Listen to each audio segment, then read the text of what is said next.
Assalamualaikum warahmatullahi wabarakatuh. Teman-teman semuanya, sobat zakat yang dirahmati Allah Subhanahu wa taala. Hari ini kita akan bahas tentang keutamaan istighfar. Karena istighfar itu adalah salah satu zikir yang sangat ajaib di antara sekian banyak zikir-zikir yang istimewa dalam Islam. Bahkan kalau kita baca sejarah, Allah selalu mengganti satu ujian atau satu musibah dengan kebaikan itu karena istighfar. Ketika Nabi Adam beristighfar, maka Allah mempertemukan beliau dengan istrinya yang sudah berpisah sekian puluh tahun. Ketika Nabi Yunus beristighfar, maka Allah menyelamatkannya dari perut ikan sehingga kembali bisa berdakwah di muka bumi. Ketika Nabi Musa beristighfar, maka Allah Subhanahu wa taala memberikan kepadanya rezeki di daerah Madian dan menurunkan kepada beliau banyak kebaikan-kebaikan. Ketika Nabi Muhammad SAW beristighfar, maka Allah Subhanahu wa taala memberikan kepada beliau kemenangan-kemenangan dakwah. Makanya di dalam Al-Qur'an Allah mengatakan, "Idza jaa nasrullahi wal fath wa ra'aitan nasa yadkhuluna fi dinillahi afwaja fasabbih bihamdi rabbika wastaghfir." Dan beristighfarlah, maka Allah akan berikan kemenangan itu berlipat ganda. Kemenangan itu beruntun, bukan hanya satu kemenangan. Makanya membahas tentang istighfar ini artinya kita membahas tentang kunci kesuksesan dan kebahagiaan hidup.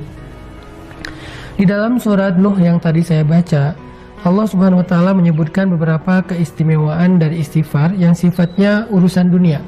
Karena amal soleh dalam Islam itu selalu berdampak dunia dan akhirat, bukan hanya akhirat. Jadi kalau kita ngomongin amal soleh dalam Islam, kita bukan cuma ngomongin tentang pahala akhirat, bukan cuma ngomongin tentang surga neraka, bukan cuma ngomongin tentang kehidupan setelah mati, tapi kita juga ngomongin kehidupan kita di dunia.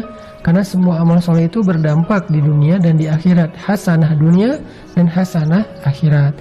Nah, di surat Nuh ayat 10, Allah menjelaskan keutamaan dari istighfar. Kata Allah, "Istaghfiru rabbakum innahu kana ghaffara." Mintalah ampun kepada Rabb kalian dengan istighfar, dan Allah itu Maha Pengampun, Ghaffara, yang artinya Allah itu nggak pernah ngitung-ngitung dosa kita kalau kita udah istighfar. Mau sebanyak buih di lautan, mau sebanyak bintang di langit, mau sampai memenuhi langit dan bumi, kalau kita istighfar sekali aja dengan tulus dan ikhlas, maka Allah Subhanahu wa taala akan mengampuni semuanya sekaligus. Fala ubali, kata Allah dalam hadis qudsi, aku nggak peduli berapa banyak dosa dia. Itu namanya ghaffar. Atau ghaffar juga berarti kalau kita melakukan dosa lalu kita beristighfar, minta ampun, Allah ampuni. Besok kita ulangi lagi dan minta ampun, Allah ampuni lagi, dan seterusnya. Jangan berputus asa meminta ampun kepada Allah, karena Allah aja nggak pernah berputus asa mengampuni dosa kita. Yang penting kita jangan mempermainkan Allah. Gimana mempermainkan Allah? Kita beristighfar, tapi kita nggak serius pengen ninggalin dosa. Kalau kita beristighfar dan nyesel banget dengan dosa kita dan serius pengen ninggalin dosa itu di kemudian hari, tapi ternyata kita lemah lalu melakukannya lagi, istighfar lagi, melakukannya lagi, istighfar lagi, tapi selalu menyesal, selalu tulus, selalu pengen berubah, maka Allah Maha tahu isi hati hambanya dan Allah pasti mengampuni dosa-dosanya. Karena Allah Ghaffara. Jadi berkali-kali berbuat dosa, berkali-kali minta ampun, berkali-kali Allah ampuni. Itu satu keutamaan dari istighfar. Nah, lalu yang kedua apa? Keistimewaan dari istighfar, terutama dalam urusan kehidupan kita di dunia. Kata Allah, yursilis samaa alaikum midrara. Allah akan mengirimkan air hujan dari langit kepada kalian mengucur deras. Apa maksudnya? Ternyata kalau kita ngerasa kekeringan, kita merasa kemarau panjang, cara meminta hujan kepada Allah itu adalah dengan beristighfar. Kalau kita coba tafsirkan kalimat ini dalam makna yang lebih luas, ini juga berarti tentang masalah rezeki. Jadi siapapun yang merasa kekeringan, sumber rezekinya, usahanya nggak maju-maju, atau pekerjaannya nggak semakin baik, karirnya nggak naik-naik, maka banyak-banyak istighfar. Sehingga Allah akan mengutus rezeki kepada kita. Yursil, Allah yang akan mengirimkan rezeki itu kepada kita. Bukan kita yang mengejarnya, tapi rezeki yang mengejar kita. Keren ya? Jadi orang yang rajin istighfar, rezeki akan mengejar dia, akan mendatangi dia, bukan dia yang mendatangi rezeki. Karena kalimat ayatnya, yursilis samaa alaikum midrara, akan dikirimkan oleh Allah hujan dari langit kepada kalian secara deras, mengucur deras. Jadi rezeki itu datang kepada kita tuh ngucur deras seperti air hujan. Kebayang nggak jumlah air hujan? Bukan setetes dua tetes, ngucur deras sampai bahkan kadang-kadang saking derasnya dan nggak ketampung banjir di mana-mana. Seperti itulah rezeki yang akan datang kepada orang yang rajin istighfar. Bukan dicari, tapi dia yang mencari. Terus apalagi? Wa yumdidukum bi amwalin. Lalu Allah akan madad. Madad itu menjulurkan, madad itu memberikan. Allah akan menjadikan harta kalian itu turun temurun. Kalau bahasa kita, wa yumdidukum bi amwal, Allah akan berikan kepada kalian harta, tapi dengan bahasa bukan wa yurzukum, tapi yumdidukum. Allah akan berikan harta kalian itu bisa bermanfaat dalam waktu yang lama, dalam waktu yang panjang. Artinya kayak 7 turunan kalau bahasa yang sering kita dengar ya. Ternyata orang yang rajin istighfar, hartanya akan bermanfaat sampai 7 turunan, sampai anak-anak cucunya. Dan dia akan bisa menikmati harta itu dalam waktu yang lama. Ada orang yang dikasih harta sebentar, habis, kemudian dia akan lapar dalam waktu yang lama. Tapi orang yang rajin istighfar, gak kayak gitu. Allah yang akan mendatangkan, Allah yang akan menghantarkan. Atau juga bisa ditafsirkan kata ulama, yumdidukum itu Allah sendiri dengan tangannya mengantarkan harta itu ke rumah kita. Kemudian, wabanin, wa yaj'al lakum jannat, wa yaj'al lakum anharo. Allah akan berikan keturunan. Nah, ini buat yang masih jomblo nih.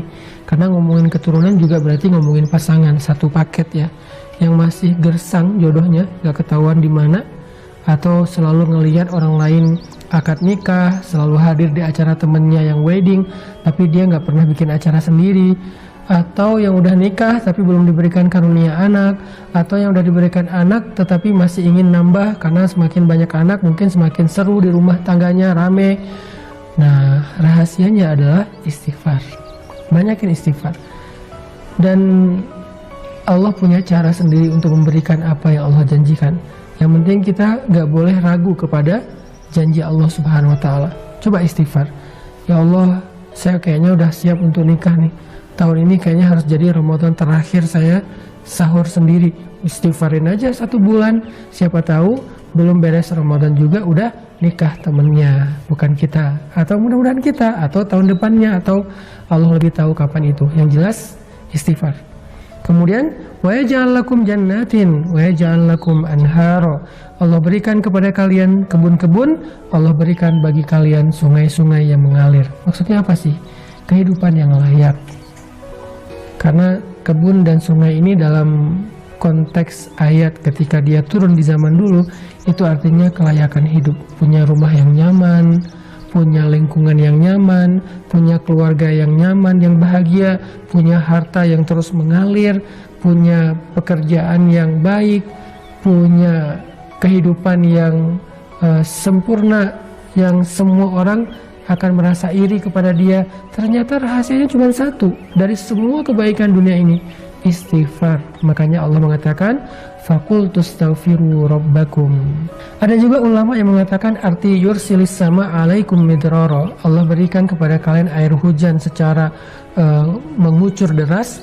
Artinya Allah akan berikan kepada kalian jalan keluar atau solusi ketika kalian mengalami satu masalah. Makanya Nabi dalam sebuah hadis pernah bersabda, siapa yang memperbanyak istighfar dan mendawamkannya, maka Allah akan jadikan dalam setiap kesempitan hidupnya jalan keluar. Dari setiap kegundahan hatinya, kesenangan atau kebahagiaan. Dan Allah akan memberikannya rezeki dari jalan yang tidak terduga-duga. Yuk kita jadiin siang dan malam Ramadan kita, siang dan malam yang penuh dengan zikir.